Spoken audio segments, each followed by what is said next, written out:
Alex can write approximately 540 words in 9 minutes. It has been asked how many words he can write per minute. Our ratio is probably written like this: 540 words in minutes. It has been asked how many words per minute based on this.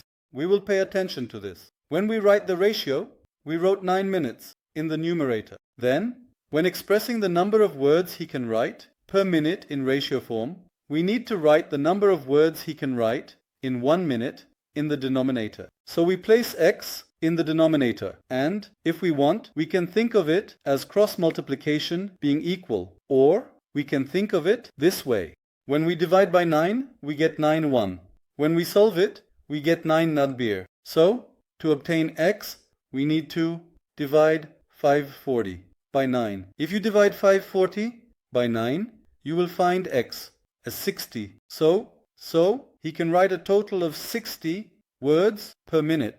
This means Alex is a fast writer.